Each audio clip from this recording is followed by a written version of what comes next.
Good afternoon and welcome to the July 10th, 2017 meeting of the Orlando City Council. We're going to begin today's proceedings with the invocation offered today by Reverend Roxanne Graves, who serves as the Associate Minister at the Christ Church Unity in Orlando, where she supports the congregation and senior minister by delivering Sunday messages, teaching classes, performing weddings. I perform weddings too occasionally, but you're vested with a different power than I am. Memorials and offering spiritual counseling. Reverend Graves has an MBA in accounting and an undergraduate degree in finance. And prior to her calling to the ministry, she was the interactive finance and advertising manager for the Tribune Company. She lives in downtown Orlando with her partner, 2 dogs, 2 daughters. I should have done the daughters first. And 2 cockatiels. They have a front yard organic garden and recently became certified as urban chicken farmers and has plans to have 4 egg-laying hens in the near future. After the invocation, Commissioner Ortiz will lead us in the pledge. Please join me as I pray. Dear wise and loving God, first, let me say thank you on behalf of all who are gathered here today. Thank you for your many and abundant blessings. Thank you for life itself, for the measure of health we need to fulfill our callings, for sustenance, and for friendship. Thank you for the ability to be involved in useful work and for the honor and the opportunity to serve the people of Orlando. Today, I pray for our mayor, for various levels of city officials, and in particular for this assembled council. I'm asking that you would graciously grant them wisdom to govern amid the conflicting interests and issues of our times, a sense of welfare and understanding for the true needs of our people, a keen thirst for justice and rightness, confidence in what is good and fitting, the ability to work together in harmony even when there is honest disagreement. Guide them to be the leaders the people of Orlando need, to act with character and conviction, understanding and goodwill. And finally, God, may they have personal peace in their lives and a renewed sense of joy in their task of helping build a community worthy of the people of our beloved city. We ask this as your sons and daughters, confident in your goodness and love. Amen. Amen. I pledge allegiance to the flag of the United States of America and to the republic for which it stands, one nation, under God, indivisible, with liberty and justice.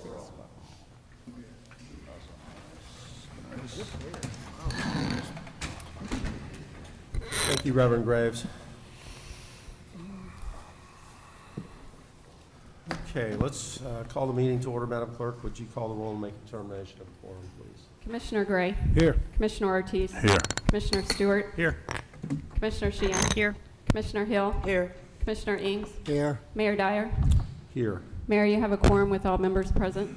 Thank you, Madam Clerk. Our first order of business is the consideration of minutes from the agenda review So and moved. council meetings of June 19th. Second. Motion by Commissioner Ortiz, second by Commissioner Stewart. All in favor of the motion indicate so by saying aye. Aye.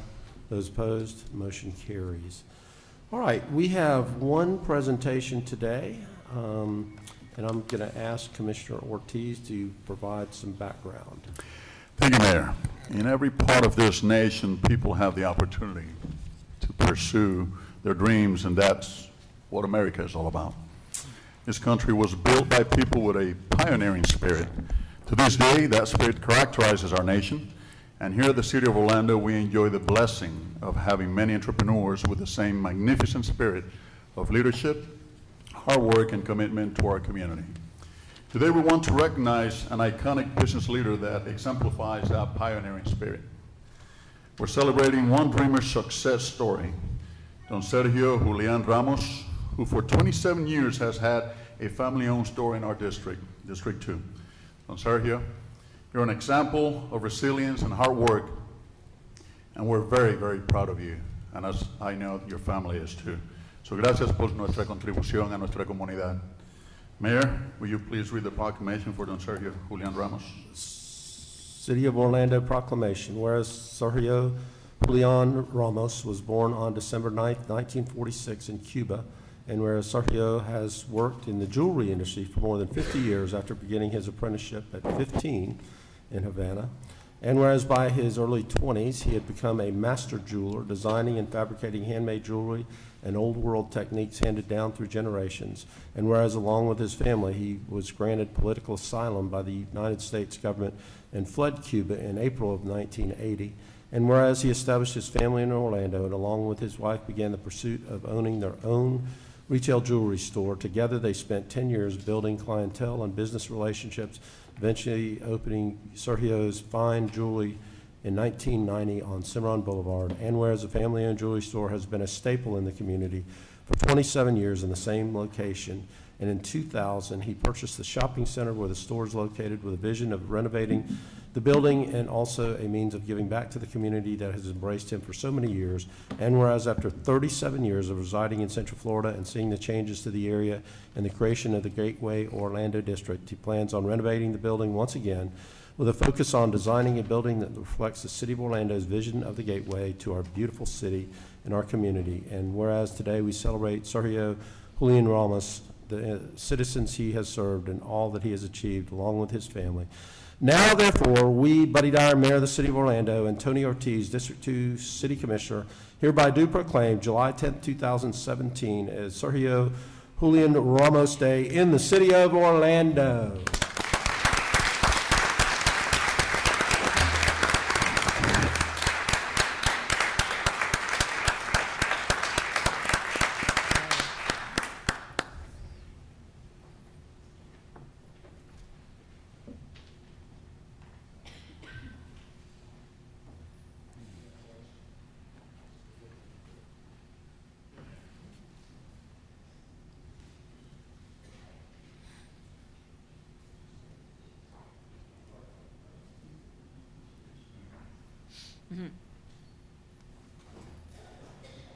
Bring the whole family.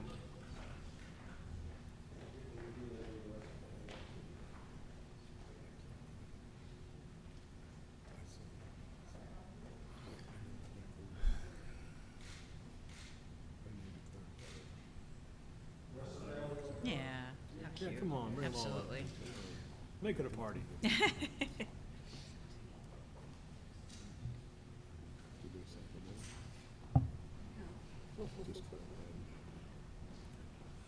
Sticker.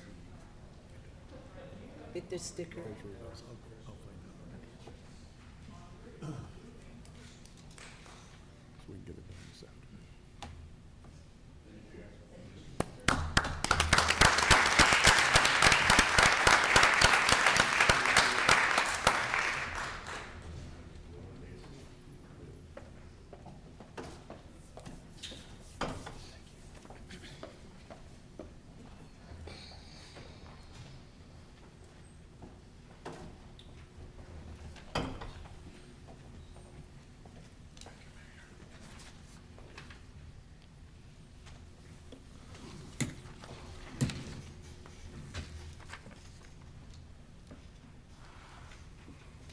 Okay, that brings us to the mayor's update. And commissioners, we had agenda review just 2 hours ago, but have a couple modifications since then. We're going to defer ordinance first read number 4, which relates to billboards. We have pretty much consensus with the industry, but there's one last thing we need to reevaluate. So we're going to move that to the July 24th council meeting. And then we're going to pull hearings ordinances first read number 2, which relates to medical marijuana dispensaries. I've asked Kyle to relook at this ordinance and evaluate the status of the ordinance the city has previously passed vis-a-vis the state legislation that passed. Okay, other information of importance is, of course, birthdays are always important, and Commissioner Sheehan celebrated her birthday last week on the 6th, so happy birthday, Commissioner, a little belated. And as is our custom, happy birthday to you, happy birthday to you, happy birthday, dear Commissioner. Happy birthday to you. If y'all are singing that badly off key, you can call me Patty. Thank you. We had fireworks for you. We're good for balanced budgets, not so much No. balanced and on-tune singing. Awesome. A week Thank from you. Friday, a week from this coming Friday, July 21st, I'll deliver my 14th straight of the city address, and good fortune to everybody. We're going to combine the state of the city and the budget address this year, so it'll be at 10:30 here in council chambers. We're going to continue to focus on the transition that we're making from a city that was packed with potential to one that is realizing its potential. And some of the areas we talk about are smart planning and growth, housing, transportation, safety, and our efforts to shape Orlando into a smart and sustainable city. We're going to live stream it on our website at cityoforlando.net/SOC. I just have a couple items that I want to mention from our agenda. Transportation, number one. We have an item that will support our ongoing efforts to enhance pedestrian and transportation safety. The DOT is going to widen a portion of John Young from Colonial to Shader, and the city's going to fund the upgrades to the pedestrian crosswalks, and we'll have pattern pavement crosswalks and make them more visible for both drivers and pedestrians at Colonial, Lynx Lane, Silver Star, and the Shader Road intersections. And actually, I think I can dispense with the other ones. So we'll move right on into the consent agenda, and the consent agenda is a number of items that are acted upon through a single vote of council. We give each of our council members an opportunity to comment on the consent agenda and or update you on important happenings from their districts. We rotate the order that we do that, and first up today is Commissioner Ortiz. Thank you, Mayor. Golly, that took me a while. I thought I was ready. Well, Mayor, let me start by apologizing for not being here on last city council. I was representing our city in Curitiba, Brazil. They were celebrating Orlando Week in Curitiba, Brazil. Curitiba is our sister city down in Brazil, and we also have the honor, the mayor appointed the first ambassador ever from the city of Orlando in Brazil, and we had the honor of appointing him on behalf of the mayor. The mayor sent a nice video, which was very nicely taken by everybody who watched at different locations.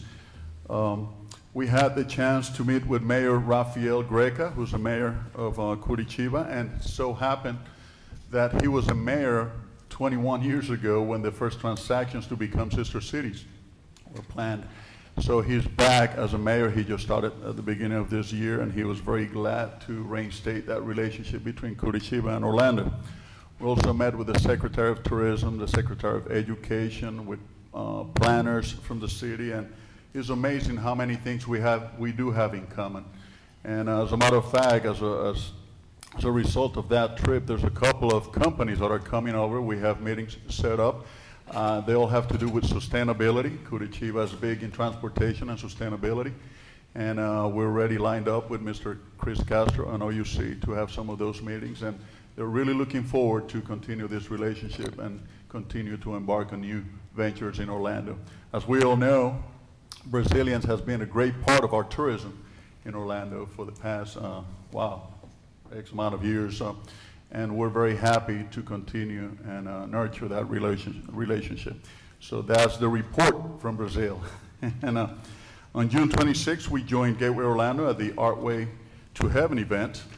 At this event, I had the pleasure to see local artists display their work while listening to live music and enjoying food from small businesses in the area. I invite you to come to the next event on Tuesday, July 25th at 5 p.m. at Haven Orlando on 6651 South Cimarron Boulevard, and support our city's local businesses. In addition, if you're looking for an event for the family this weekend, I recommend you all of you to come to our family Fun Fest at the Englewood Neighborhood Center. The event will run from 10 a.m. to 1 p.m. and it would host free haircuts for kids, school giveaways, health screening, games, and much more.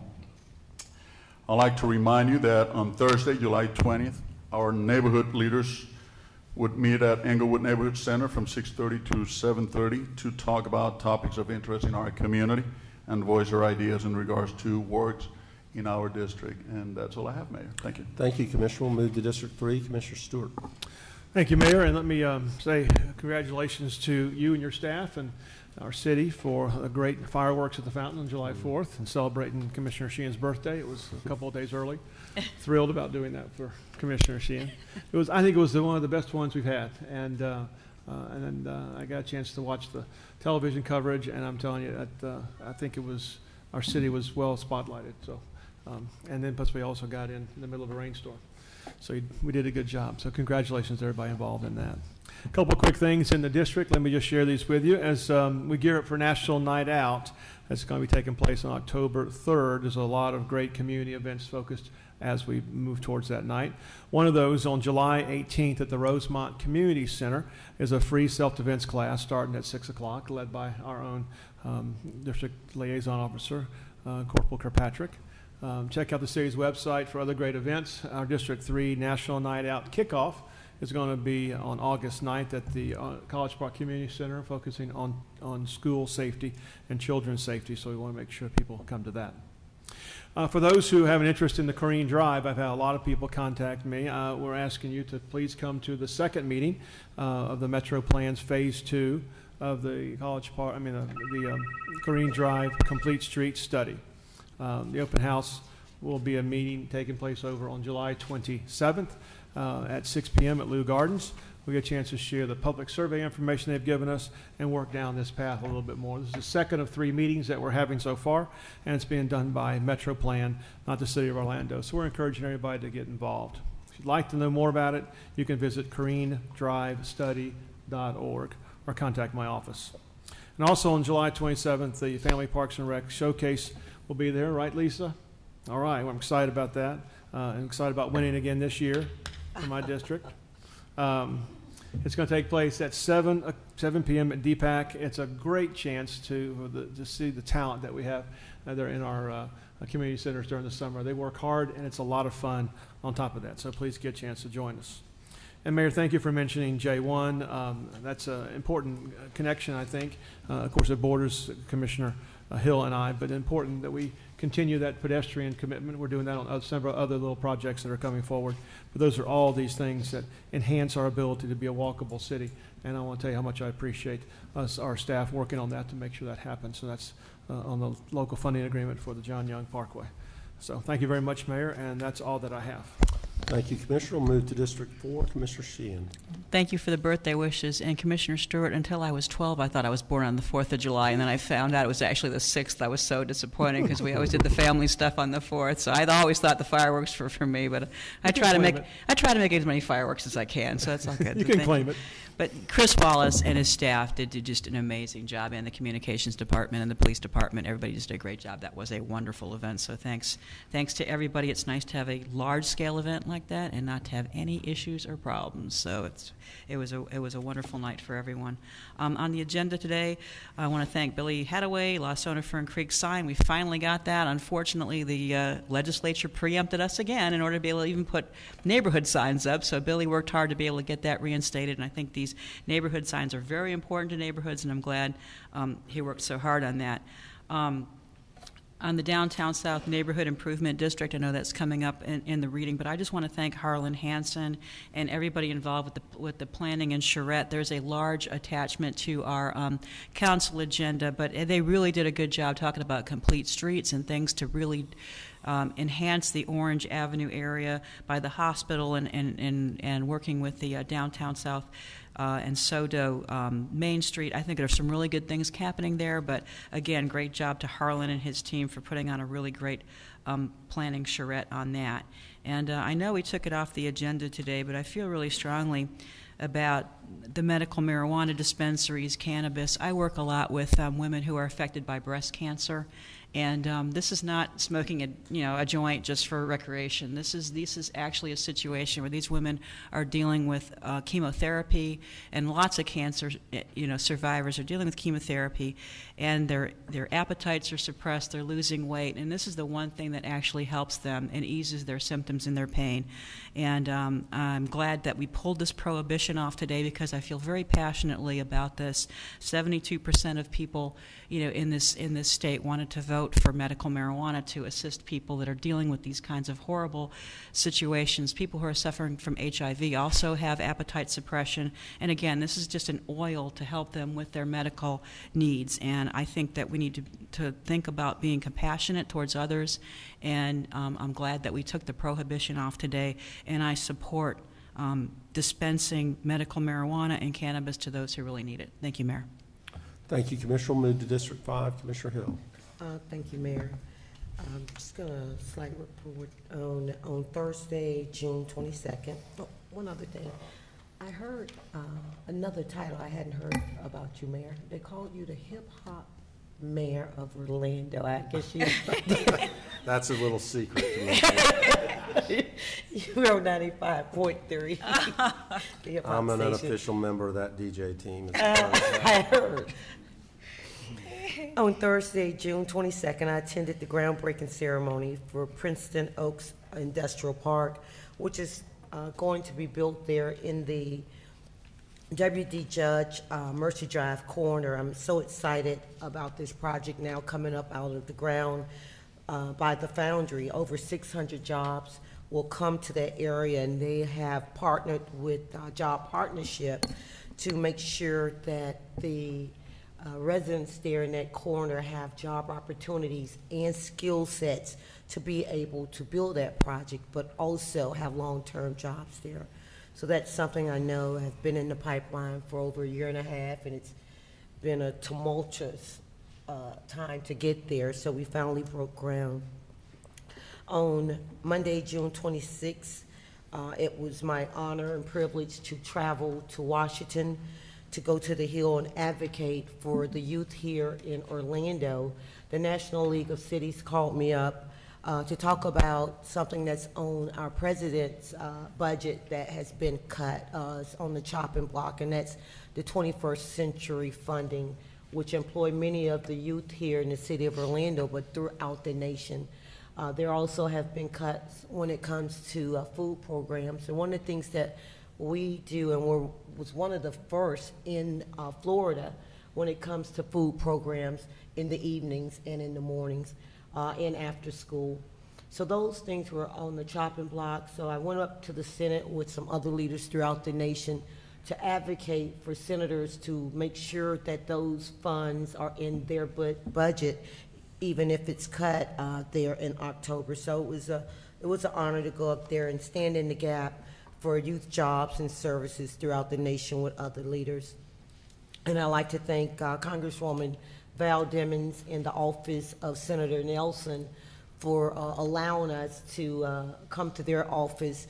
We did not have an appointment, and they took time out of their busy schedules up there when I think at that week when I was there, health care was really something that was the major concern, but they took time out, and I'd like to thank them for that. Also on June 29th, there was another successful teen and police and fire academy graduation where youth from throughout the city went through a 9-day academy. I think this year, Chief, the fire department correlated with the OPD, and it was just a great turnout. And I'd like to thank my liaison, Officer Richard Patterson and Carl Anderson, for the excellent work they did implementing that. And I met with many of the youth. I think all of us commissioners met with the youth and gave them some encouraging words in the beginning, and it was a successful graduation. I also like to thank and congratulate my District 5 liaison, Officer Richard Patterson, for being awarded the Lieutenant Deborah Clayton Honoring Our Heroes Award on Friday, June 30th.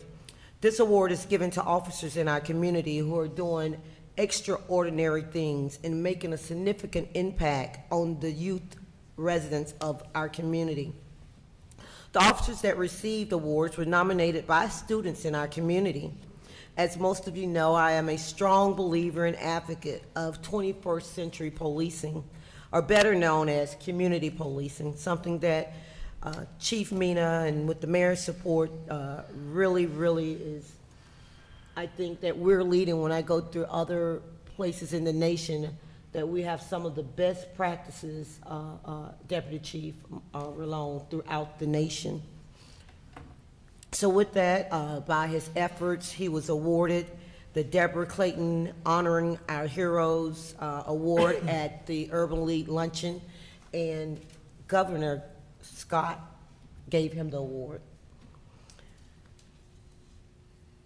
Now, I would like to close with on July 7th, which is, we all know, District 5 is becoming one of the great educational hubs when we talk about Valencia Community College, when we talk about UCF, when we speak about the ACE, PS through 8 school, through the partnership of Florida Memorial University, Go Alliance, a Pride as they will call themselves, but their mascot is the Lions, have partnered with the city of Orlando, particularly my district, to where they're offering scholarships. They came to the Rotunda and gave away 5 on-the-spot scholarships to youth that would not have gone to college. Most of these youth, SAT wasn't as high as many of the colleges would like. Many of their ACTs wasn't as high, and even their grade point averages wasn't a 3.0 or better. But this is a unique university giving scholarships to unique students, and once they get there, they will be helping them remediate and come up to grade point average, score a SAT to where they can get proper scholarships. So I like to thank Florida Memorial University for giving these youth that might be left behind this summer when their peers go off to college this fall, that they also will be joining them. We will be working together in unison, also offering dual enrollment to Evans, to Jones High. And I like to tell you, our commissioners, this scholarship opportunities that Florida Memorial University is giving to disadvantaged youth, even if they're financially challenged, isn't just for the youth in District 5. They have stated that they will offer this particular scholarship and opportunities to youth throughout the city of Orlando. So if you can identify any youth in your districts that might be left behind, that might just need this special opportunity, please contact my office, and I can give you the information so that you can also take advantage of these opportunities in your districts. And with that, Mayor, that will be all. Thank you, Commissioner. We'll move to District 6. Commissioner Raines. Thank you, Mayor. And I'd like to say thank you to the Solid Waste Collection Department on a District 6 solid waste weekly collection public meeting that was held at the Dr. James R. Smith Center at 1723 Bruton Boulevard on Tuesday, June 20th. We had lots of residents from Lake Richmond, Richmond Heights, Richmond Estates, Carver Shores to attend, and this was a very informative meeting. So thank you again, Solid Waste, for your support there.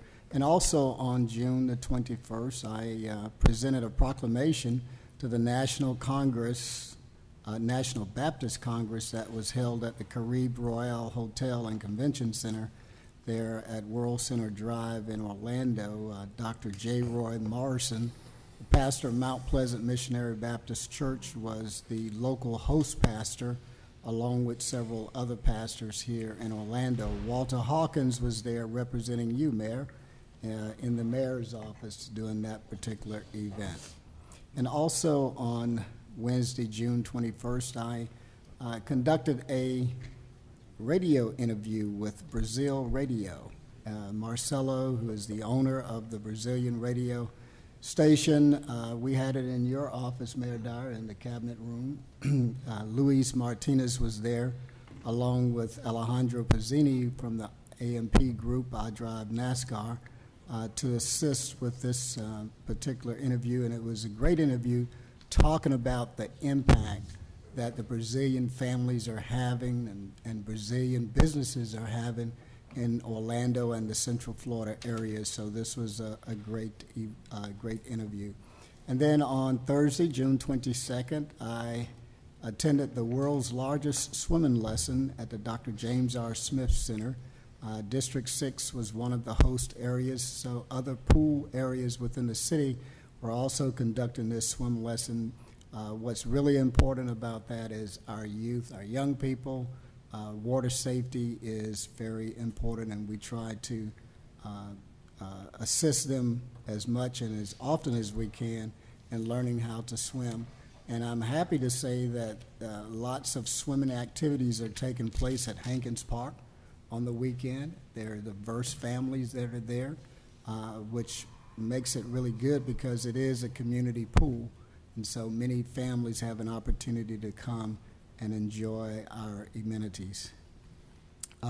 Also assisted Mother Mildred Eason with the Community Fellowship Men's Conference that was held in Apopka.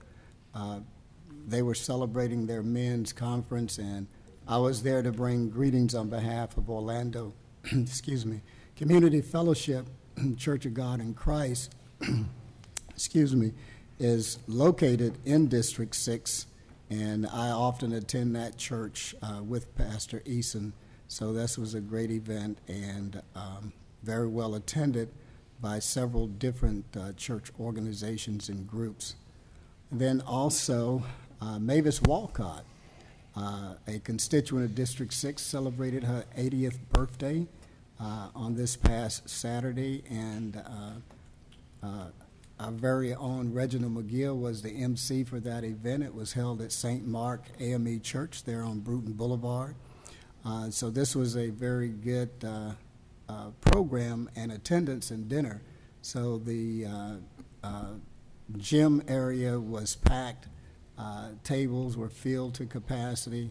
So there was a lot of love shown for Mavis Walcott in celebrating her 80th birthday celebration. And also, Mayor Reginald McGill had an opportunity to read your letter that you've submitted. You've been a great supporter of Mavis Walcott in the past. And then I attended on Saturday, July 8th, the District Supervisor of North Florida District and Youth Day event. This was held at Zion Temple, FBH Church of God of the Americas off of America Street in Ivy Lane. And a constituent of mine, Reverend Rosalie Jones, was presented a proclamation for the Reverend Rosalie Jones Day, so that was a great honor to make that presentation to her. Elder Dan Richburg is the pastor, and Mother Mattie Ings was the coordinator of the event. And an upcoming event is Unity Day, and this is held with the Firstborn Church of the Living God, the Sanford District, District Field Worker Audrey Wilson, and we've been collaborating with this Unity Day for several years now. Apopka is involved, Titusville is involved, Orlando, Kissimmee, they're also involved, and this is an opportunity for us to come together to stop the violence. And so there will be special guest speakers, please let him know that Deputy Chief Rolon, Detective Joseph Lundy is going to be a guest speaker at this event that will be held Saturday, July 15th, 11 to 5:30 p.m. at the Dr. James R. Smith Center. So we're inviting everybody to come out and be involved.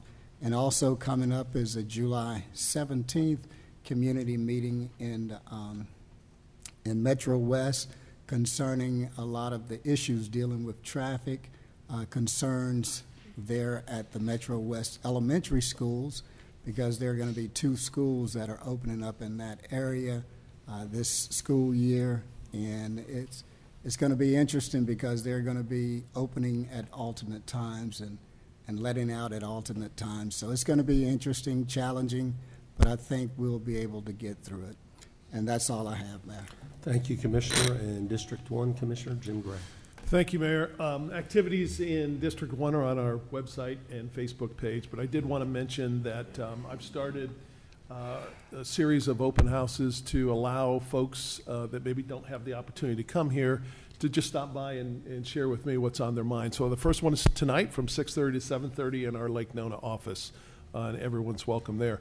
On the consent agenda, I did want to acknowledge one item, item D1, which is the renewal of an agreement we have with Orlando Housing Authority.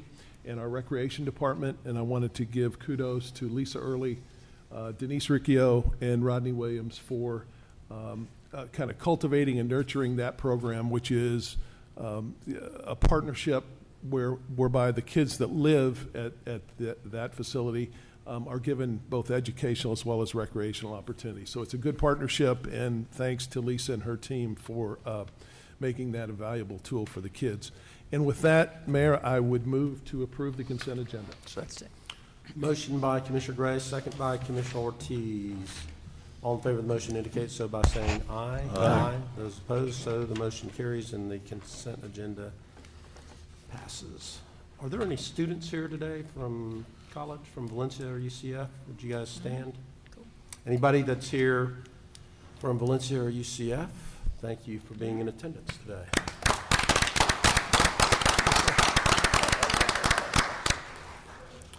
Okay, without objection, I'm going to recess the City Council meeting, and I'm going to convene the CRA meeting. Let's see, first item of business is CRA Advisory Board minutes from the 31st. It's Second. Motion by Commissioner Hill, second by Commissioner Sheehan. All in favor of the motion indicate so by saying aye. Aye. Those opposed, motion carries. All right, second item is CRA meetings from June the 9th. So moved. Second. Motion by Commissioner Hill, second by Commissioner Sheehan. All in favor of the motion indicate so by saying aye. Aye. Those opposed, motion carries.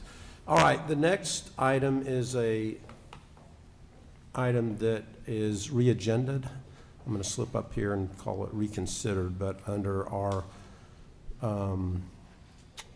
rules for City Council, it's an item that is actually re-agended, and that was done at the request of Commissioner Hill from our last CRA meeting, so I'll call on Commissioner Hill to explain her proposed motion. Commissioner Hill. Sure, thank you, Mayor.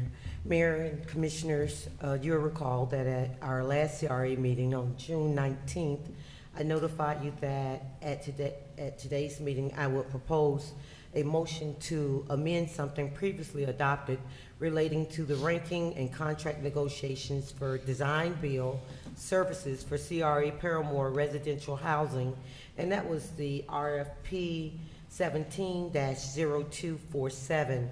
Well, this item was originally approved on June 5th meeting, but as I mentioned the last meeting and several times when it came to housing in Paramore, about my hopes, and after relooking at this RFP document, I noticed that staff had structured the RFP to select up to 2 firms to undertake the work of designing and building the 10 homes in Paramore.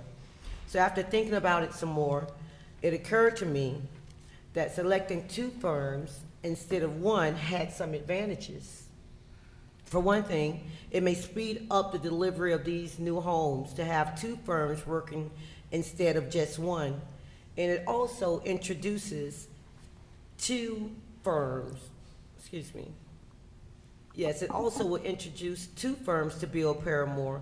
And when we would undertake future RFPs like this, we will have already at least 2 vendors with relevant experience, and improving our chances of a competitive RFP. For these reasons, I move to amend something previously adopted, to amend our prior action on RFP 17-0247, to award the work on the initial 10 houses to the top 2 ranked vendors, with 5 or 6 sites going to the top ranked firm and 4 or 5 going to the second ranked firm, with our CRA executive director being authorized to award the sites among the 2 vendors as he finds most economical and efficient, and our chief procurement official being authorized to negotiate and execute these contracts in accordance with their approval. So, Mayor, I'm going to ask that. That's your motion. Is there a Yeah, I second? make a motion to amend this. Okay. Is there a second? Second. Motion and second. Kyle, I'll make sure I have this right. So it appears to me that this can be accomplished in a single motion versus doing a motion to reconsider, Yeah. then taking the action item up. We're doing this all at once, and the original item that passed would be amended as such, correct? That's right. So if the motion does not pass, then the action stays the way it was. But you're right, you just need this one single motion. Okay. Is there discussion? All in favor of the motion indicate so by saying aye. Aye. Those opposed? So the motion passes. Commissioner. Thomas, any further business to come before the CRA? Okay. You had it pretty easy today. All right. Then without objection, we'll adjourn the CRA meeting. We'll call the NID meeting to order for the purpose of, number one, accepting meeting minutes from the 31st and the 2nd of the advisory council. There's a motion to accept those. So moved. Second. Motion by Commissioner Sheehan, second by Commissioner Hill. All in favor indicate so by saying aye. Aye. Those opposed, motion carries. Second item is accepting meeting minutes from the June 14th advisory council meeting. So moved. Second. Motion by Commissioner Sheehan, second by Commissioner Hill. All in favor of the motion indicate so by saying aye. Aye. Those opposed, the motion carries.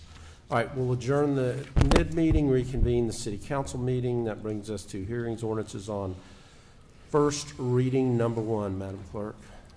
Ordinance 2017-45, an ordinance of the City Council of the City of Orlando, Florida, vacating, closing, and abandoning part of Precision Drive, generally located south of International Drive, west of South Kirkman Road, and east of Universal Boulevard, and comprised of .727 acres of land, more or less, providing for conditions of abandonment, and further providing for the execution of affecting documents, severability, correction of scrivener's errors, and an effective date. Commissioner Ings. Oh, yeah, so moved. Second. Motion by Commissioner Ings, second by Commissioner Ortiz. Is there anyone from the public that would like to testify on this matter? Discussion among commissioners. Hearing none, all in favor of the motion indicate so by saying aye. Aye. Those opposed, and so the motion carries. Number two relates to the medical marijuana dispensaries. And we adopted an ordinance primarily relating to where they can, how many and where they can be located in the city of Orlando after the legislature failed to act during the regular legislative session. During the special session, the legislature came back and passed a state law that would give us the opportunity to have an infinite number of dispensaries or no dispensaries, and we are taking a look at whether we can simply rely on the ordinance that we passed before there was state legislation or not, and Kyle and the legal team is going to give us an answer to that in the next couple of weeks, so we'll take this issue back up probably at our next council meeting. Okay, so that brings us hearings, ordinances on second reading, number one.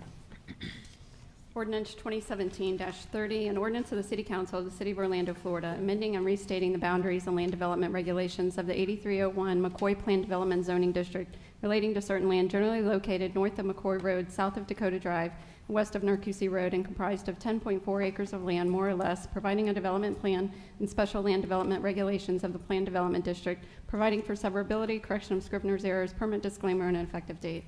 Move to adopt. Second. Motion by Commissioner Gray, second by Commissioner Ortiz. Is there anyone from the public that would like to testify on this matter? Discussion among commissioners. Hearing none, all in favor of the motion indicate so by saying aye. Aye. Those opposed, the motion carries. Number two, Madam Clerk. Ordinance 2017-27, an ordinance of the City Council of the City of Orlando, Florida, relating to personal storage facilities, amending Chapter 58 Orlando City Code to allow personal storage facilities as a conditional use in certain zoning districts and to update the associated building site design and conditional use standards, providing legislative findings and for severability, codification, correction of scrivener's errors, and an effective date. So moved. Second. Motion by Commissioner Sheehan, second by Commissioner Hill. Is there anyone from the public that would like to testify on this matter? Discussion among commissioners. Hearing none, all in favor of the motion indicate so by saying aye. Aye. Those opposed, motion carries. Number three, Madam Clerk. Ordinance 2017-32, an ordinance of the City Council of the City of Orlando, Florida, annexing to the corporate limits of the city certain land generally located north of State Road 417, east of Narcoossee Road, and south of Moss Park Road, addressed as 10775 Narcoossee Road, and comprised of 2.65 acres, more or less, amending the city's adopted growth management plan to designate the property as urban village on the city's official future land use maps, amending the boundary lines of sub-area policy S.35.4 to include the property providing for amendment of the city's official future land use maps, providing findings, amendment of the city's boundary description, and for amendment of the city's official maps, providing for severability, correction of Scrivener's errors, and an effective date. Move to adopt. Second. Motion by Commissioner Gray, second by Commissioner Ortiz. Is there anyone from the public that would like to testify on this matter? Discussion among commissioners? Well, what I'll say is, Commissioner Gray, your district gets bigger just about every week. All right, further discussion, hearing none, all in favor of the motion indicate so by saying aye. Aye. Those opposed, motion carries. Number 4, Madam Clerk. Ordinance 2017-33, an ordinance of the City Council of the City of Orlando, Florida, designating certain land generally located north of State Road 417, east of Narcoossee Road, and south of Moss Park Road, and comprised of 2.65 acres of land, more or less, as the Planned Development District, providing a development plan and special land development regulations of the Planned Development District, providing for severability, correction of Scrivener's errors, permit disclaimer, and effective date. Move to adopt. Second. Motion by Commissioner Gray, second by Commissioner Ortiz. Is there anyone from the public that would like to testify? Discussion among commissioners. Hearing none, all in favor of the motion indicate so by saying aye. Aye. Those opposed, motion carries. All right, we'll move to ordinances on first reading. The first one was deleted, so we'll move to number 2, Madam Clerk. Ordinance 2017-40, an ordinance of the City Council of the City of Orlando, Florida, annexing to the corporate limits of the city certain land generally located north of Hoffner Avenue, west of Ponderosa Drive, south of Van Road, and comprised of .402 acres of land, more or less, and amending the city's boundary description, amending the city's adopted growth management plan to designate the property as mixed-use corridor medium intensity on the city's official future land use maps, designating the property as the medium intensity mixed-use corridor district with the aircraft noise overlay district on the city's official zoning maps, providing for amendment of the city's official future land use and zoning maps, providing for severability, correction of Scrivener's error, permit disclaimer, and an effective date. Move to approve. Second. And Mayor, I submit that we do a special city council just for District 1. We have a lot to offer. What can I say? Have we bumped up to the Mormons yet? Not yet. We're getting there. All right. Motion by Commissioner Gray, second by Commissioner Ortiz. Is there anyone from the public like to testify? Discussion among commissioners. Hearing none, all in favor of the motion indicate so by saying aye. Aye. Those opposed, motion carries. All right, let's move on to a different district. Number 3, Madam Clerk. Ordinance 2017-37, an ordinance of the City Council of the City of Orlando, Florida, amending the Park Lake Presbyterian Church Plan Development Zoning Ordinance to add approximately .38 acres of land generally located north of East Glenelg Drive, east of Verma Avenue, and west of Highland Avenue, providing an amended legal description and special land development regulations of the Plan Development District, providing for amendment of the city's official zoning map, providing for severability, correction of Scrivener's errors, permit disclaimer, and effective date. Go ahead, Jim. Second.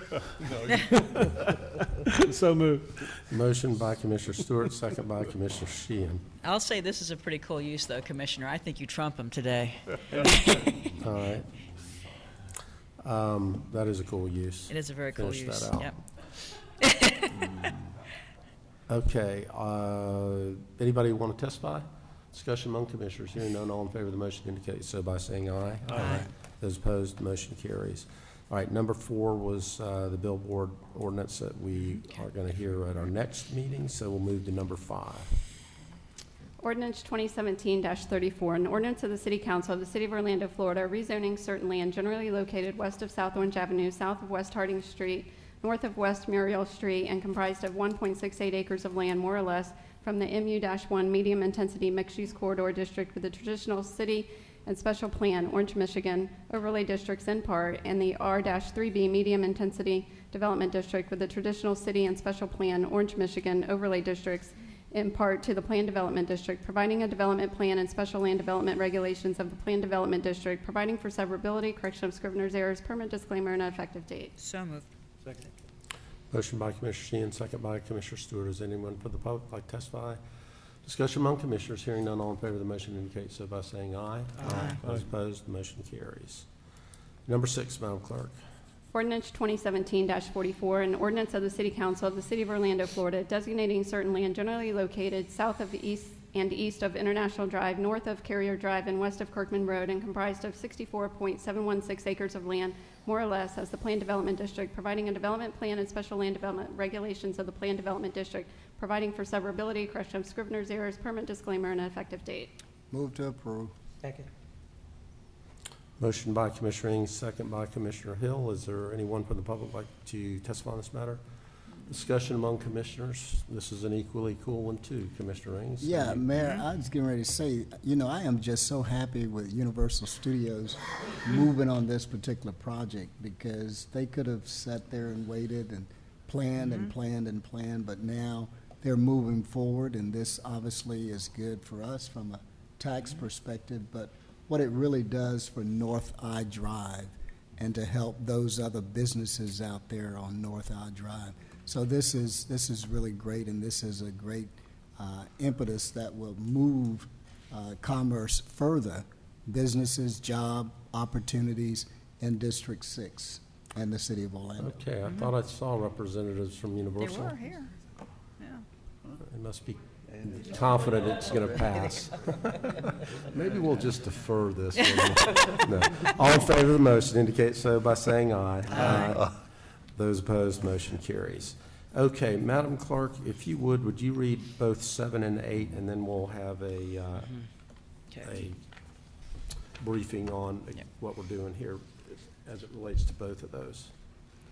Ordinance 2017-42, an ordinance of the City of Orlando, Florida relating to solicitation, amending the code of the City of Orlando, Florida as follows: amending Section 36.20, incorporating exemptions, repealing Section 43.86 entitled Panhandling, and Section 43.87 entitled Solicitation and Off-Premises Canvassing on Public Property in the Downtown Core District, amending Section 43.88 providing for a definition of Downtown Core District, amending Section 45.02 relating to off-premise canvassing, amending Section 51.02 exempting First Amendment activity from registration requirements, repealing Section 51.06 entitled Charitable Solicitations in the Public Right-of-Way, amending and renumbering Sections 51.06-1 relating to definitions, aggressive solicitation and identification of solicitors, repealing Section 51.07 entitled Article Not Applicable to Churches or Religious Societies under Certain Conditions, and renumbering Section 51.08 entitled Penalty, providing for severability, codification, correction of scrivener's errors, and an effective date. Move to approve. Second. Hold on, we're going to take those up individually, but I want Alex to come up and update us. These relate to our panhandling and solicitation, and there's been a number of federal court decisions that call into question whether the ordinances that we have on the book are good and effective at this point. So we've been studying other cities and what modifications they have made, and I think we've come up with a pretty good couple of companion ordinances. But Alex, could you take us through that? Yes, thank you, Mr. Mayor and members of the commission. If we could... Can you turn his mic up? If we could get the presentation on, please. And then, Mayor, I think you were hoping to have both of the ordinances read. Did you get through just the first title, Clerk? Read both of those? I only read the first one. Okay. Read the second one so that the explanation will be about both. Ordinance 2017-43, an ordinance of the City of Orlando, Florida relating to disorderly conduct, amending Chapter 43, Section 43.06 of the Code of the City of Orlando, Florida, making it unlawful to distribute to or receive materials from the occupant of a vehicle stopped at a traffic device, providing for severability, providing for codification, correction of scrivener's errors, and an effective date. Okay, now, Alex, as to both of these. Do you need a motion on that, Mayor? I'm going to let him explain both of them, then I'll take motions Okay, got it. individually for both of them. Okay. Presentation. There we go. Oh, there we go. All right. Now we got the presentation up. So we've had the opportunity, and just let me give you a little bit of background. First about myself, obviously I serve currently as a police legal advisor, but prior to becoming that, I had the opportunity to serve as the city prosecutor. So I was really in the trenches and seeing every day with the solicitation and disorderly conduct in our cities and making sure that these ordinances are protecting the safety and well-being of both the citizens of our city who are being solicited as well as those doing the solicitation. Just in terms of a little background now of the need for this change, 2 terms ago, the Supreme Court issued a decision called Reed versus the Town of Gilbert. And in this decision, it's a sign case which seemingly wouldn't apply to a panhandling case. However, at the core of it is a First Amendment issue. About 10 days after Reed was decided, the Supreme Court, without any further explanation, decided a case called Thayer versus City of Worcester. When I say decided, they actually just heard it and then said, based on Reed, since we just passed this, we need to send this back down and really take a look at it. So that's what happened. The Supreme Court sent the case back down to the circuits, and basically then the circuits were on their own to figure out how Reed applied and what that would do to panhandling ordinances throughout the country. So over the past little while, we've had the opportunity to observe what other cases and other districts and other cities are doing with their panhandling ordinances and with their solicitation ordinances. So we've had the opportunity to review cases from all over the country, from Portland, from Massachusetts, from Texas, and ultimately one from very near and dear to us, Tampa in our own district. And so as we had the opportunity to see what all these other cases are doing, we had the opportunity to see what was going right and what was going wrong in other cities. So fortunately, someone else got to pave the path for us. All right. So what changes have we proposed in this ordinance for our commission? First and most importantly, this would eliminate blue boxes throughout the city of Orlando. This is definitely one of the bigger changes throughout the ordinance. There wouldn't be any blue boxes, any special districts in the downtown core district. The ban on solicitation at night would also be eliminated. All the other rules would still apply to solicitations at night. However, the mere fact that it's at night would not be illegal in and of itself. This would also eliminate the ban on 2 or more persons soliciting together and eliminate the ban amongst other places at city parks. So what does it prevent? Primarily, it prevents aggressive solicitation. So a person who's currently engaged in using an ATM, someone who's trying to enter a lawful parking space, a person soliciting could not block that parking space. You're not allowed to harass or follow anyone with the intent to harass them. And you're not allowed to solicit a captive audience after a refusal or solicit anywhere on private property where no soliciting sign has been placed. We also then amend, as a companion to this, the disorderly conduct ordinance, which is on your agenda as item number 8 for first reads. And this, what it will do, was prohibit anyone from entering the roadway and giving or receiving any object from a vehicle that was on the roadway. So what matters is where the vehicle is, not where the person is. And this is really the crux of a public safety issue, because it is so dangerous for any pedestrian to enter into the roadway. And we saw on the consent agenda earlier, I believe it was transportation number 1, Mayor Dyer was pointing out how concerned we are for the safety of our pedestrians within the city of Orlando. And so this really goes hand in hand with what the city is doing to make sure that our pedestrians are being protected and that you don't enter the roadway and engage vehicles. So how would this be enforced and trained? So what this does is it allows our officers to have a clear understanding of what can and cannot be enforced. Based on all those decisions that have come out throughout the country, our current ordinance has been a little bit diced up. So certainly right now, the at-night solicitation bans from sunset to sunrise is not being enforced by our police department because we have concerns over its constitutionality. So as a commission, if you pass these ordinances, it would give our officers clear idea of what they can and what they cannot do, and that really allows them to be effective in their jobs. It also addresses, as we just discussed, the public safety concerns.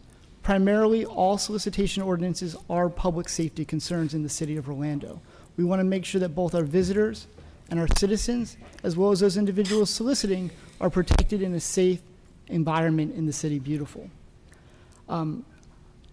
Chief Ruan will also make sure that these changes, if they are approved by the council, will be sent out to appropriate schools and nonprofit organizations so that they can have a heads up and that they know their charity drives, what they can and can't do, and how to maximize their time in a safe and efficient manner. Also, our officers would be instructed on these changes, both at in-person annual training coming up, as well as with bulletins discussing all these changes and what they really mean. So with that, I just ask if the City Commission has any questions. We'd be happy to answer them for you. Thank you so much. Okay, Commissioner Ortiz, Commissioner Sheehan, Commissioner Hill. Thank you, and thank you for that presentation. Can we go back to the presentation where he talks about the harassment and entering the road? Yes. Whoever is. Can you call the president? Harass, and I'm going to get a little technical here because I know that you attorneys get technical when you go to, what would be construed as harassment? Because if I go to somebody who's an ATM and say, hey, do you have any spare change? Would that be in the eye of the beholder, or is this, I mean, how do we determine that is harassment? Yeah, so the proposed ordinance actually defines the term harassment. It means to make any threats or demand that place the person solicited in reasonable fear of harm of his or her person or damage to his or her property. And this would be an objective standard. This is language that's taken and adopted from Florida statutes, specifically Section 1006. So merely asking is not going to be harassment. I'm sorry? Merely asking is not considered harassment. That would be correct. A single ask would not be harassing. Now, that said, of course, someone engaged at an ATM would be a prohibition that we have as aggressive solicitation in our ordinance. Okay. All right. The second one I have is you mentioned entering the road. I understand that exchanging from a vehicle not emotion, but stop at a stoplight or whatnot, or, you know, an exchange of either cash or whatever they may be. If somebody comes over and solicits, that would be prohibited. But is it written as such in the, in the ordinance where it mentions entering the road for the purpose of? So it's not about entering the road. It's about exchanging an object. After looking at what other cities have done right and done wrong, to ensure that individuals don't enter the road and don't do this and don't approach vehicles, any individual, what we actually have prevented is receiving or giving an object to a vehicle that's stopped in the road. It matters where the vehicle is, not where the individual is. Okay. So, I forgot my keys, I got out of the car, and I went to my friend and said, hey, I forgot the keys, so I ran in between lanes and said, give me the key. A police officer see me doing that. So, again, it would not be lawful to go into the street and receive your keys from another individual who's stopped at a traffic control device, so a stop sign or a traffic light. Just a soliciting part. Right, so there's no soliciting part to it. It's the actual entering the roadway it's the actual obtaining something or giving something to a car stopped at a traffic control device, because that behavior is so dangerous. Okay. So you could just ask your friend, hey, pull over to So we this. will also train police officers on exercise discretion in terms of, because if they find out that it was a friend or whatnot, you know, that for whatever reason they were exchanging, instead of stopping and making a big fuss and the person feeling offended by being stopped by a police officer because he entered the road to get something. Yeah, so especially at the beginning of this ordinance, we want to make sure that the public is well aware of what's going on, and so that our officers, like all ordinances, always have the discretion to give warnings when And they this believe can it's happen appropriate. at any time, day or night. Correct. Anytime, day or night, anyone who enters. So that kind of, it would kind of preempt or it would kind of cancel out the fact of somebody being detained for soliciting at night in the middle of the road. Because we can now, the police officers can go ahead and actually enforce. Right, and this actually makes it easier for our police officers, because rather than having to try and, from a distance, hear what someone said, if they ask them for money, what they're doing, if they see that hand-to-hand transaction, which could also be used in other areas of the law, if they see that hand-in-hand transaction, they know something's gone wrong and they can make an approach and figure out what's going on and see if an enforcement action needs to be taken. I appreciate it very much so. Thank you, Commissioner. Commissioner Sheehan? And Commissioner, if you ever forget your keys, I think we can get them to you without having to run out on the road. We want you to be safe, so absolutely. Will this allow someone to solicit and knock on people's doors at night? Because that's something that really freaks out a lot of people in the neighborhoods and the neighborhood meetings. They're very upset about when these door-to-door solicitors come at night, and they're not allowed to do that at night. Are they going to be allowed to come to people's doors at night now? So a nonprofit solicitor, so a for-profit solicitor would still be covered by the other sections of the code. A not-for-profit solicitor, such as an individual trying to seek aid for themselves, would theoretically be allowed to go door to door. However, the citizens could take it into their own hands, put a no soliciting sign on their property, and then no one would be allowed to solicit on their property without their permission. So any citizen can take it into their own hands. If they don't want someone knocking on their door at night or any time of the day, they can put a no soliciting sign on their property and stop them from approaching that door.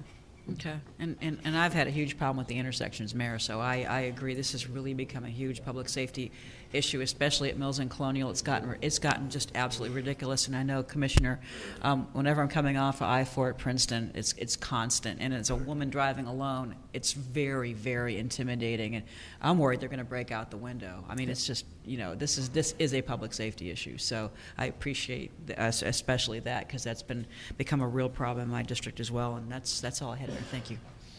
Commissioner Hill. Thank you, sir. I guess I have a few questions. And I totally agree about the safety issue. I'm having some homeowners also concerned about the intersection over on OBT and Colonial, which is prominent. But also, have to remember over on the west side particularly, there's churches and youth football organizations and cheerleader organizations that stand on the side, or sometimes you might see them more so probably in the county, but more so in that Ivy Lane corner, what I represent, where these youth are asking with their football helmets for donations. Will they be arrested, or how would we work that piece out? Have we thought that far? Sure. So obviously our police officers will have discretion to make sure that they're doing this, but obviously it's dangerous for those, cheerleaders and students to enter the street. Absolutely. So what they can do is they can stand on the side of the road, make sure they're out of traffic on a safe place. They can say, please donate to us, and direct them, hey, come in and park at this, 7-Eleven, or pull over to this legal parking spot, and then you can donate, or we can have our car wash at a legal place. But it stops individuals from entering the roadway. So we're not trying to stop individuals in high schools or anywhere from really raising funds. We just want to make sure that they do it in a safe way. Are we going to stop the firemen from doing it? In the roadway, we would. Yep. So. I'm just asking. Everyone needs to bans the boot. Yeah, this is ban the boot. Actually, seriously. So they can just, come over to a legal area and ask them to stop on, a legal parking area, and then donate that way. So just entering the roadway is so dangerous. Okay. Now the other issue when we start talking about those that might be homeless and soliciting coming out in the street, and are we going to ticket them multiple times? Are we going to arrest? And if there happens to be an arrest, would we assess them and see what services might be available for them? So I think that asking what services are available is always probably the first line of defense. A lot of individuals are not doing this because it's something they want to do, but something they need to do out of necessity, because they might not know about these services that we're providing in the city of Orlando. So obviously our first responders and other individuals in Ms. Pampio Harris's office are making sure that the word gets out about what services are available. Actually, I know we're doing that piece, but I'm stating law enforcement, because they're going to continue to interact with these people that are panhandling. So if we could somewhat, while we were sending out the information to our officers versus arrest, is to assess and then also talk about these wraparound services and organizations that can help, because they're going to reoffend. I'm almost certain of that. So we're going to. Yeah, and that's a great point, Commissioner, to make sure that they have. Commissioner, although I don't view this issue as a homeless issue, I view this as a solicitation issue. And on a bigger picture, we as a community need to come up with a drop-in center, or whatever we need to call it, where we can divert those individuals rather than taking them to jail. So, but it's a different issue. I don't view the homeless issue as being part of this particular issue. Okay, and you're absolutely correct, Mayor. When we send out this information, I saw we're going to send it out to schools in different places. Can we also have Susan Harris, Michelle Brennan, to send it out to the tenant associations, the condo associations, and some of the homeowner associations to help us get this information out? And I think, and churches. And that's all I have. Thank you, Commissioner. We'll move to Commissioner Ings. Thank you, Mayor. Looking at the definition here, prohibits giving any object to or receiving any object from a vehicle stopped at a light or stop sign in the street. Now, that person that has a sign that says they're soliciting for food, they're soliciting for money, that kind of thing, that walks out into the intersection, and they have not received anything. Nothing has been given to them from that vehicle, but yet they have a sign and they're right there in the middle of traffic while the vehicles are stopped. Is that illegal? Because according to the definition that I see here, it's not.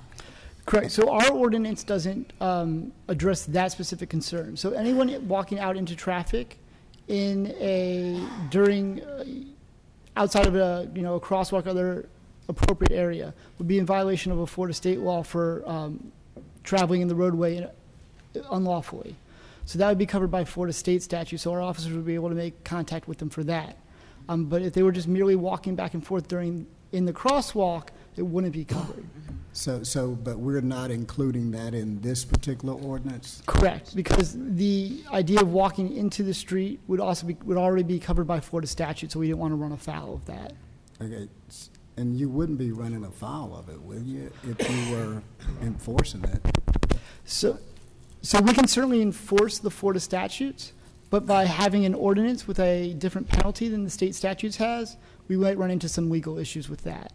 So we want to make sure that the Florida statutes are the Florida statutes and that our ordinance really targets the dangerous behavior that we've been seeing in our streets and on our intersections. Because see that, well, and I guess, and hopefully that's part of the training for the police officers, that they look at the Florida statute to deal with those particular issues. So if we can strengthen that up in the training, that would certainly help, because that is the biggest start right there. Absolutely. Where they're walking into the street. They haven't received anything, but they've either gestured or hand signaled, hey, I need food, need money, and that kind of thing, and that's just as dangerous.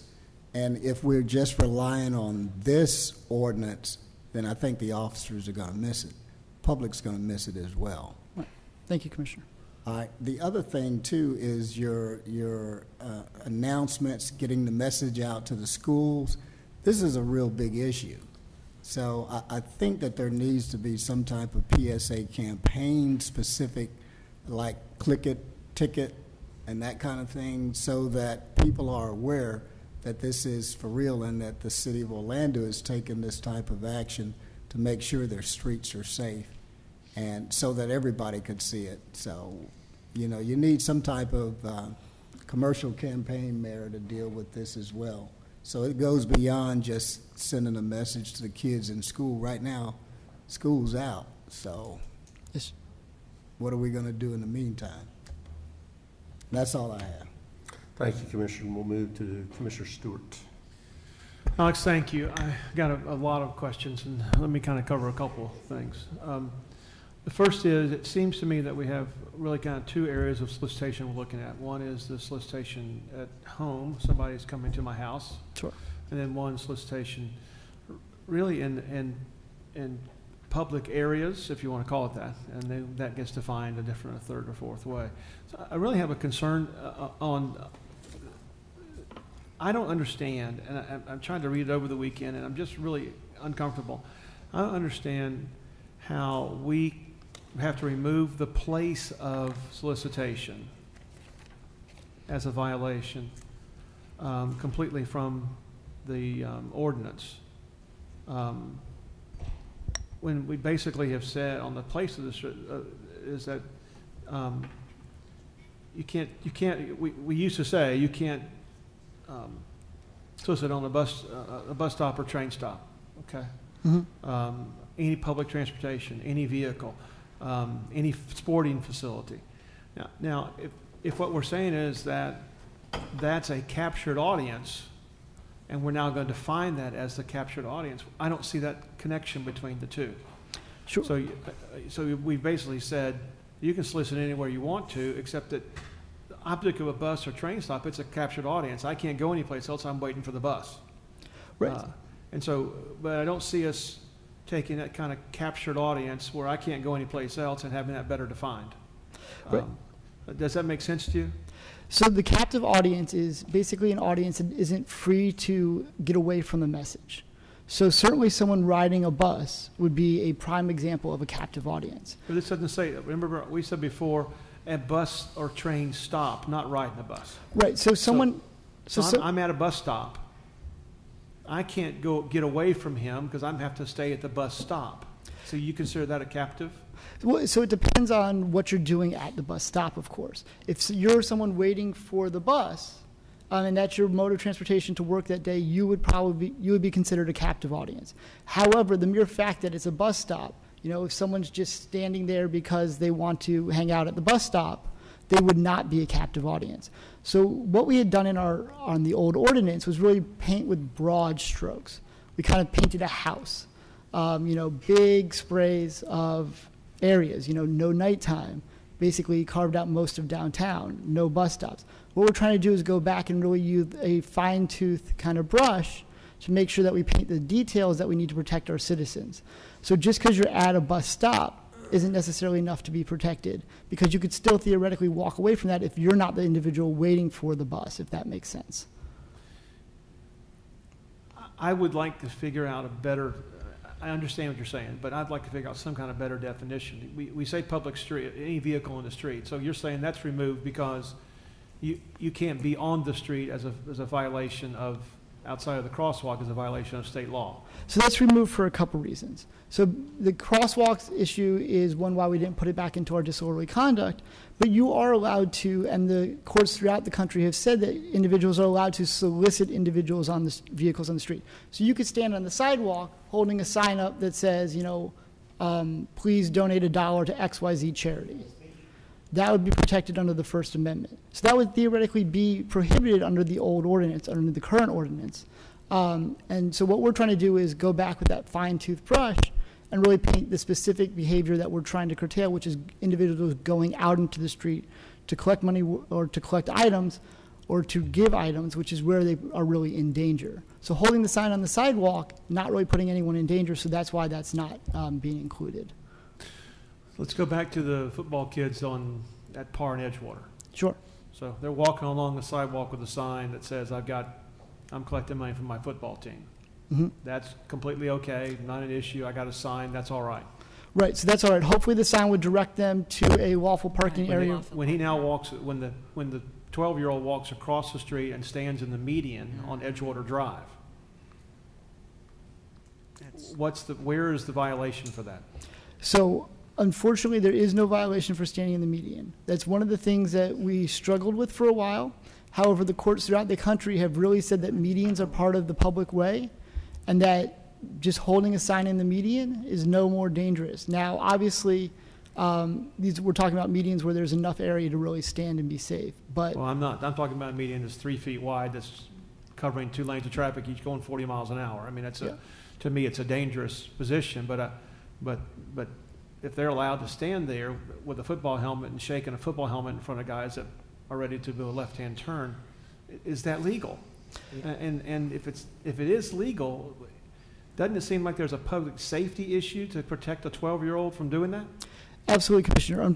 Unfortunately, the courts have repeatedly struck down ordinances throughout the country where ban general holding a sign on the median. Now, of course, if the individual tried to receive anything from a car, so of course our officers seeing this individual could approach him as a concerned officer and say, listen, son, you're not allowed to receive anything, so standing on here is not going to raise any money. Unfortunately, you can't receive any money here, so you need to make sure that you go to a safer place to really make sure that you do this in the right way. So that part of this would be education. So we now have back to the fire boot. We have exactly the same. They're okay to stand in the crosswalk and hold their boot, but they're not allowed to walk down the street to collect the money from somebody. Right, they can't collect the money from the vehicle. Okay. It just seems but it removes the reason for them to stand out there. There's Yeah. no reason to just stand there with a boot and watch everybody drive by. Right. Well, I mean, it seems that in some ways we've made it a little easier, some ways we've made it more difficult. Right. Let me cover my last point, which I've shared with Deputy Chief Rolon. One of the issues I have is the issue of enforcement. As long as we're committed to enforcement, then I think we're all kind of happy with it, even if it means that we have to kind of move some resources into that. because that's an area that bothers me a great deal. Now, along with what Commissioner Hill has said, I've had a long talk with Chief Rolone, and one of the things that we want to try and do is do exactly what you're saying in terms of providing the resource of giving resources there. We've begun the process of going one step further and saying there may actually be a way for us to have financial resources to be able to help with a transitional housing or emergency housing for that person that's on the street. So when the guy says, I need $10 for housing, we may be able to move him into housing and have a grant that would help pay for that cost and be able to take him off the street. If he wants to get off the street, we'll help him right then. If he doesn't, it comes back, then we have another way to enforce what he's doing on the street. And so that's the idea of trying to move down this path a little bit easier. We have though Mayor, I think I agree with you, this isn't a homeless issue, but it is in fact exemplified or looks like a homeless issue in that those people who are on the streets use that as an excuse to collect money. So we are caught between kind of what we think it actually is to what the public perceives it to be. Mm-hmm. And this is a difficult challenge that we're going to down narrow. Let me give you your example. There are many people who give examples of the guys who are collecting money on the street and they go get in their Mercedes-Benz and drive away. Sure. And there's others that stand on the road that need help because they have no other place to go. And we have to kind of figure out where we go to community policing to help solve that problem. And the community policing not all the time is just giving a ticket or putting a guy in the back of a police car. We have to figure out what that balance is. And that becomes a real hard balance. So training, Chief, training becomes paramount, at least what I believe. I think it falls in line with where I think First Amendment rights go, but it also concerns me about enforcement. And I think that in some cases we may have created other issues that we have to address. Like we need to stay on top of it to make sure that we can close those loopholes as fast as possible. Absolutely. All right. Thank you very much, Alex. Thank you, Commissioner. Commissioner Ortiz. Last quick chance here. I'm pretty sure, especially working with the police department, most police officers that come and complain to you that they confront people that are, even though there's special cases of people that are looking for housing or they're looking they're legitimate about looking for food. But in the majority of the cases, some of these guys are looking to sustain some vices. And of course, we're there to help them and to try to make it better for them while not compromising the safety of the people, which is our main concern here. And we know the target, well, I shouldn't say target, but the people we're dealing with and the people we'll be addressing with this particular ordinance, I think it's more those that are consistently coming back to the streets, even though we tell them we have rehabilitation places, we have ways of helping you, but they don't want that help. They want to continue maintaining their vices or whatnot by asking for money out on the streets, and those are the ones we'll pretty much be dealing with on this particular cases. I think that's where we're heading with this, am I not? I would agree with you, Commissioner. Okay. I believe that's correct. So, all right, thank you. And thank you so much for the work that you guys are doing. That's awesome. Thank you. Okay, this discussion has been on 2017-42 and 2017-43. So I'd like to have a motion on 42. Motion by Commissioner Ortiz, second by Commissioner Raines. Now I have a number of appearance request cards, and they are all signed up for 42, but you don't need to limit your comments to just the solicitation if it relates to this disorderly conduct as well. So we'll take testimony related to both 42 and 43, which are items 7 and 8. Okay, so first up is Sean Kane, and you'll have 5 minutes and come up and give your name and your residence address.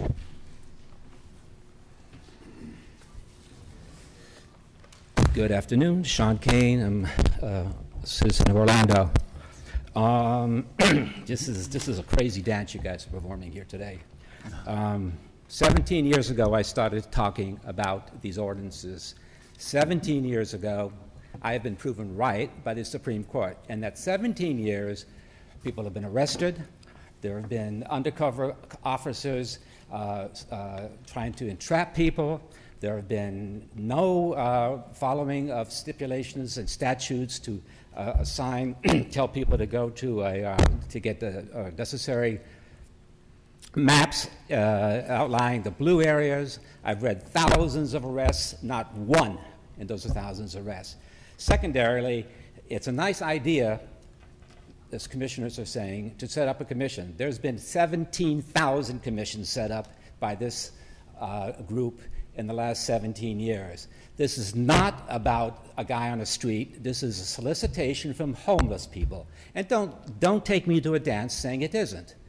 This is constantly, I've been here so long, and so many different patinas and auras. This is a labyrinth of, I don't even know, I'm reading 51 here, and I'm lost. I'm lost. Please have the courtesy to tell the people of what is going on. This city arrests thousands of people over the last 17 years, and the city doesn't absorb the cost. The cost is foisted on the county. The initial arrest, I've tried to get the numbers from the city and from the county. The county pays for these transgressions. There's a lot of people on the street. I know people that, young women, older women, that have to urinate on themselves because they've been trespassed so many times under threat of arrest. They cannot take care of their feminine hygiene because they cannot go to 7-Eleven. They cannot go to the Hist Museum. They cannot come here. Let's remember, this is Division Street over here. We had separate but equal. People can't come in and use the restrooms here. They're thrown out. So please don't continue to charade. This city, we nice talk about church, but this city wanted to eminent domain a church that was part of the community for a soccer stadium. What is that supposed to tell people? We go to the church to get community values, and yet the city, in all its wisdom and all its money, tries to take it. So please, fool yourselves. Don't fool the people that are on the street. This is going to come down. If the Supreme Court said that this is illegal, the city has been conducting itself in a legal manner for 17 years. Myself and other people have warned you, but the answer is always, bring it to court. Bring it to court. Sue us. Bring it to court. Set up a commission. Set up a commission. Set up a commission. So please, I'm sitting here and I'm thinking I'm taking dancing lessons from here. Now, to digress for a second on something positive. My son is in a wheelchair. The city has implemented this program to us for sidewalks when the junctions come together, and I really applaud that. And I know I'm not supposed to talk directly, but I have to apologize to Ms. Sheehan because I did not want her to put the sidewalk over there through Azalea Park. And it's very nice, so I apologize. But do good things across the board. Set up a commission tomorrow. You just gave $4 million to a hotel that's coming up here. $4 million. $700,000 to a friendly restaurant in the Amway Center. I know you spend a lot of money, and I know they've done a lot of good things for the vets and things, but stop. Don't say that it's about people walking in the street for 16 hours. It's not. I walked to my street to get the car. I mean, you're putting an overburden on the poor police officers who have to deal and segment whether this person has an illness, whether this person's waiting for the uncle to give. You know, I don't mean to be flippant, but it's bizarre. This is like a Monty Python show. So I really apologize, but please, the city has a lot of good in it. It does a lot of good, but this is not the way to spend months and months and thousands of dollars. Again, 17 years I've been coming in here in this. I've given up, actually. I just came here because I heard about it the other day. I just really can't deal with it. I apologize, but I just cannot deal with the entrenched bureaucracy that insists that people walking in the street are the issue.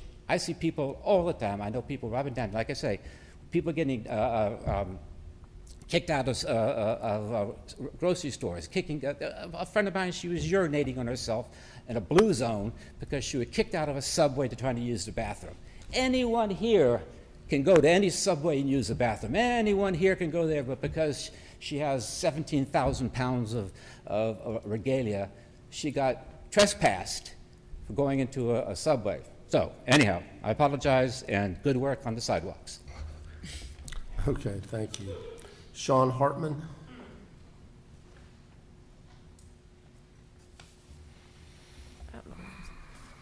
Sean Hartman, professional political nuisance. I live at 3040 Alum Avenue. I will say this I forgot the term I was looking for. I am a citizen of Orange County. I'm actually not a citizen of the city of Orlando, but I felt this issue was extremely important, and I did want to come here and talk about it. I also want to point out that I do believe that this is a homeless issue. I understand that this is also a safety issue, but to me, it is primarily a homeless issue. I wanted to make mention that I consider myself a Tea Party Republican, and I bring that up because I say, as a Tea Party Republican, this 2000 ordinance is barbaric. It is immoral, and it is wrong, and it hurts our homeless community.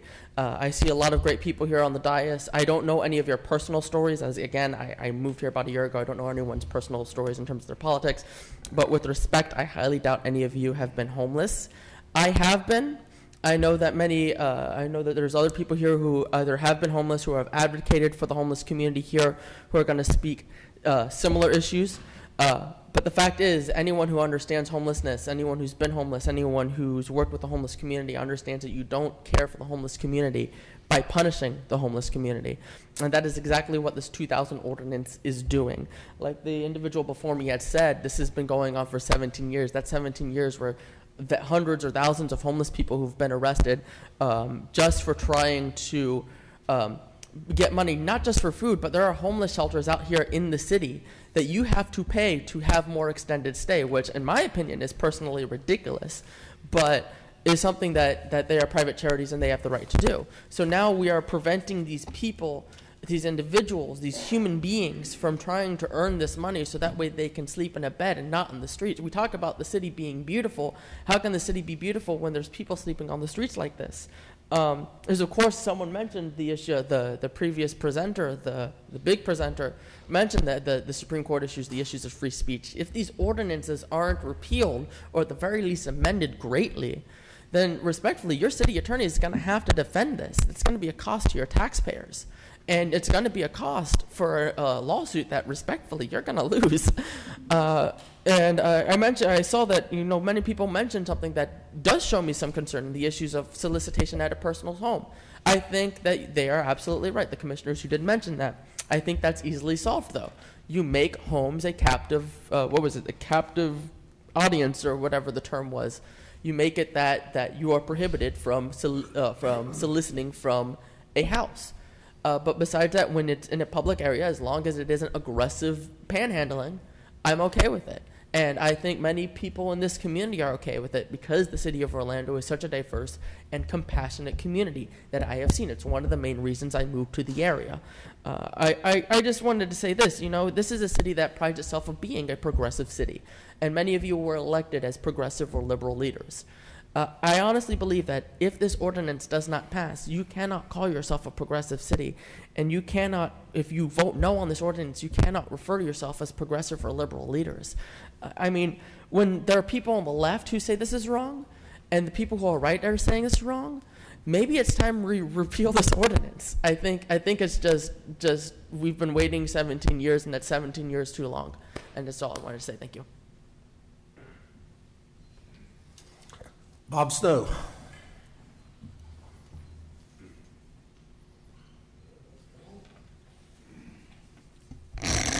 Mr. Mayor and City Commissioners, I'm here because I'm very concerned with the aggressive panhandling, and it's a real blurred area between progressive panhandling and homelessness. I mean, it kind of all goes together. What I'm concerned about is the effect of what it's going to have on downtown Orlando and what it's going to have on the venues that you've all been strong in leadership on and have built in the past few years, like the arena and like the Performing Arts Center and like the soccer stadium and all that you've done for the Citrus Bowl, the Camping World Bowl. Now, 17 years ago, which seems to be the magic number here, I was on a committee that was hosted by Jim Seneff over at CNL. And we had ex-mayors and we had stakeholders and we had different people from the city on it. And I was in the wrong place at the right time, and I was told to do something about the panhandling issue. And it's just as tough as you think it is. I got on the phone, and I called everybody from San Francisco to Seattle to Minneapolis to Philadelphia to New York, New Orleans. Probably the most enlightened that I got was from Sacramento, where they actually have shelters for the homeless. They have farms that the homeless can work on, and they train the homeless for a new job or one of the jobs that they have available. But especially, they help them with their mental and their physical problems that probably got them on the street in the first place. And they estimate that there's 2,500 homeless here in the Orlando area. I don't know if that's true or not. That's just what I've read, just like you have. They also estimate that there's probably 25 to 30% that are ex-veterans, and that probably 40 to 50% are suffering from depression or some other mental illness. Now, that's the real problem. But now, what does this have to do with right now? What I'm concerned about is that I had no answer to this. I spent a couple of weeks on the phone calling up these people, and I was coming through San Francisco, and I went down to the concourse changing planes, and if you remember the Hare Krishnas? The Hare Krishnas would chase you down, pull on your coat sleeve, and try to sell you a book or just get some money. And it's the same kind of a thing. It's aggressive panhandling. And I went through Atlanta about 2 months later, and they had the Hare Krishnas in a box on the side of the concourse, which protected their First Amendment rights because they could wave to you, they could call out to you to come over and talk to them, so they might be able to get some kind of a handout from you. But it solved the problem. And I'm not saying that this is a perfect solution, but I'm concerned that you get into a solution that's no better. You know, the devil you know rather than the one you haven't met yet.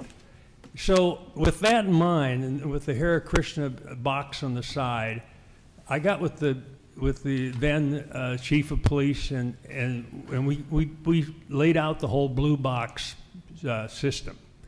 And what they were areas that were not in front of ATMs, they were not in front of restaurants, they were not in front of banks. They were in areas that were accessible, but they were not in the direct flow of the traffic that we're trying to get downtown as a walkable city. So has it worked? Well, I've listened for half an hour here now, and I can't really tell you I understand what their solution is. I think that's so complicated that it's not going to be enforced, or if it is enforced, it's going to be enforced the wrong way. And what I'm concerned on is I'm concerned about, for instance, DPAC. I was on the board at DPAC when I was in the wrong place at the right time again, and was put in charge of security, parking, and food and beverage, all the simple stuff. And if you look at the leases that we put together for the stacking for the valet parking, and you take a look at what the whole principle is. The whole principle for these downtown venues is you do not have the parking in the venue itself. In the arena, in DPAC, you know that. You don't have the parking there. You've got the parking within a 10-minute walk in all directions. And we used to say that within 10 minutes you could walk down to DPAC. Within 10 minutes you could walk down to the arena, and you'd be within 15,000 car parking spaces that you could park in. Now that, if you go with 2 blocks in one direction, that's 16 square blocks that you're going to have to patrol to make sure there isn't aggressive panhandling on those people that are coming to DPAC or to the arena. Bob, wrap up. That's your 5. Okay. So that's my concern. I think it's a complex issue, but if anybody's got a better idea than the blue boxes, please, come up with it. But I think we need to make sure that we don't get into something that's worse than where we are. Okay, Thank you. Thank you. Hope Bellamy.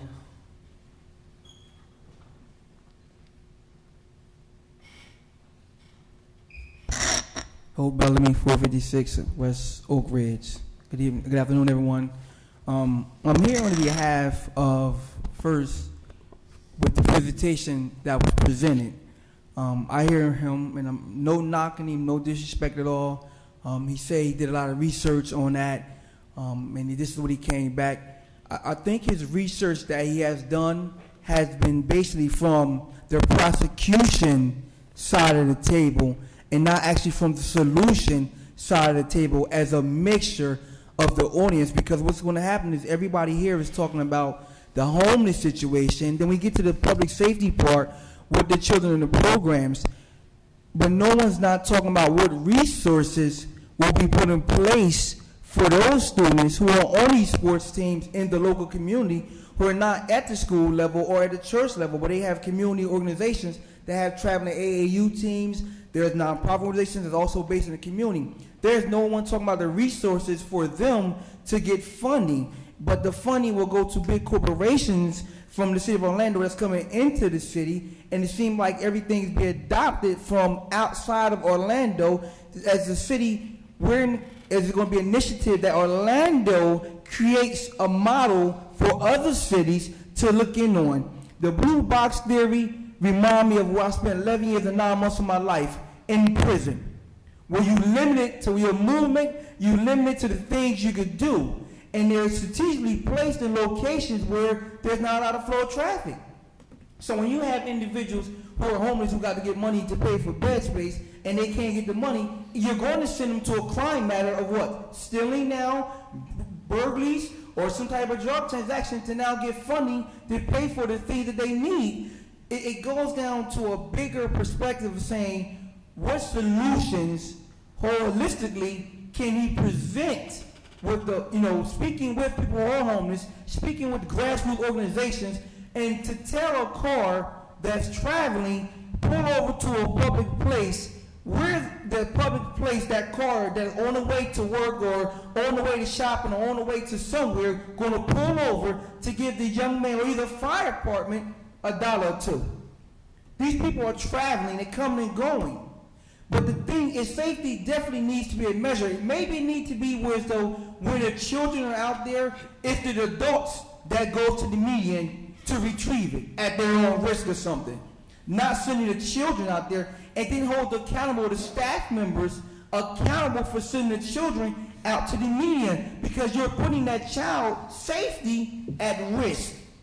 So we need to maybe twerk it to where as though it benefits the city public safety, and also not deterring people from saying, I'm not doing a program because I relied on doing this, but now I'm at Bruton Boulevard and there's no public place. It's all churches, it's all private property, homeowners. Where can you pull over at that's public property? There's nowhere. So the children are going to miss the opportunity to seek help. We go talk about the churches. The churches have services. They pass the tithe. They can do all that, but the local organizations do not have a facility to people to come in to actually do and host events like that. So I think it needs to go back and come back with a little bit more fruitful on both sides of the table before anything is ruled upon about saying this is what it's going to be. Because now you're going to send officers on a mission, and some of these individuals do have mental issues, and they know they're sincerely hungry.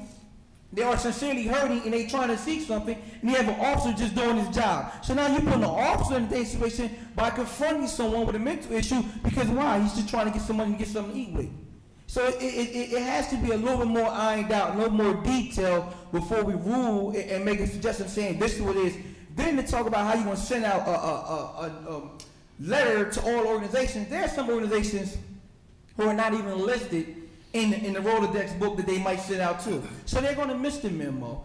Like I said, schools are not even in session. So we have to look at it, a holistic situation, and see what we can do. And I'm not sure what cities he looked at, but I can tell you 3 cities that I was on commission: Trenton, New Jersey, Philadelphia, Pennsylvania, and Wilmington, Delaware, all the same situation of soliciting and panhandling, and you got to define which is which and who's the target artist and what is the repercussions at what level. Thank you. Okay, Jose, you're the cleanup hitter.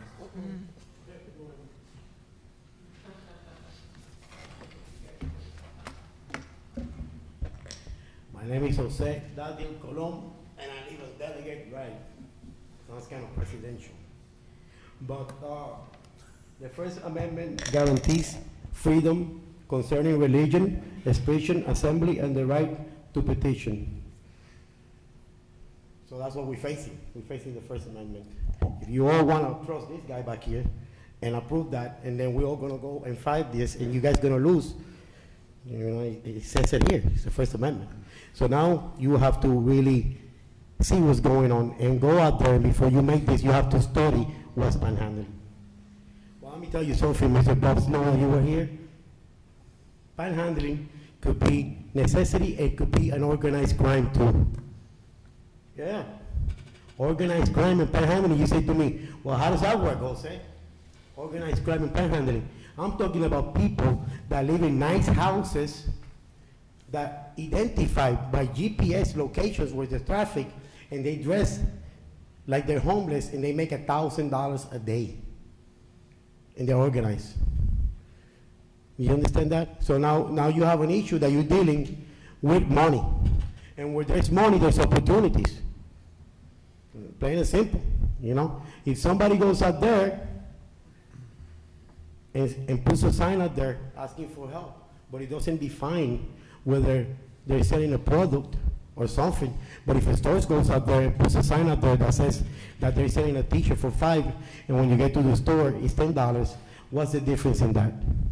You have to analyze what you are really looking at here.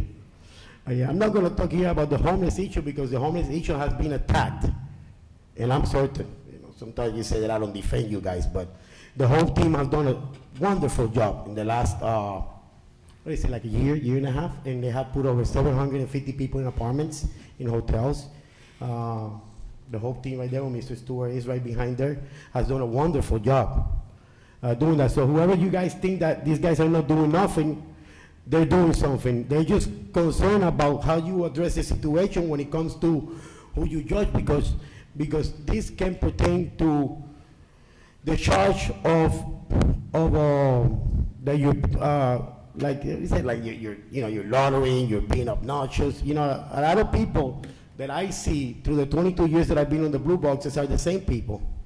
The same girl. Actually, the same girl that stands there, and she's part of the whole team. So the whole team has to be able to identify these persons and have done what the mayor suggested, is to redirect these people to a program where they can be helped, so we don't have to violate the Constitution and then just put these situations where we're restraining people's freedom of speech, and then we're going to end up to the courts with a lawyer that thinks that he knows that, and then he'll lose and come back, and that will create more tax burden to us. That's not how you solve the problem. Being homeless is not an option. It's something that happens, and it could happen to anybody, even you guys back there. It's how you come out of it, and I came out of it. I came here with nothing. Now I got 10 parking lots. You know, I make a lot of money, but you know what? I took myself out of that, and I look for opportunities. You have to respect people's freedom of speech. You cannot railroad people here. You have to look in a way of doing this, and I think that if we give more money to 501c3s that are dealing with this issue, and we stop doing the neither nice deals for Bob Snow with the venues back there, with the land, with the parking lot that you're making a lot of money back there, but we don't want to talk about that. We want to talk about the problem, because it's for me an eyesore to see somebody begging, but I don't know the situation, what happened from X to J, that I know whether that person is a professional panhandling or is somebody that is in a necessity. So the police need to do a better job enforcing that, because the police use that as a tool. Because if the police see you that you're even making one move like that, let's take him for disorderly conduct. So those things, they go together. And the police need to do a better job because this goes out with panhandling. It goes out not only with that, it goes out with people that are selling from the streets. The whole venue have created a whole bunch of opportunities there.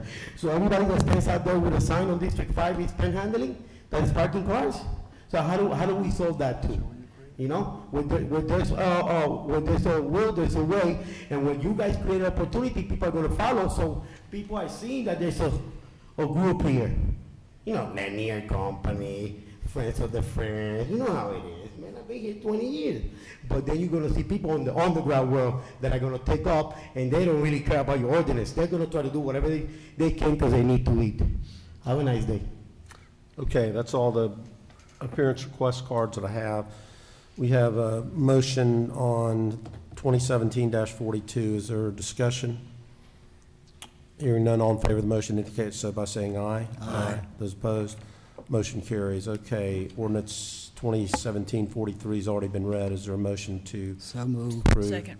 Motion by Commissioner Ings, second by Commissioner Sheehan. I don't have any cards related to that. Discussion among commissioners. Hearing none, all in favor of the motion indicate so by saying aye. Aye. Those opposed?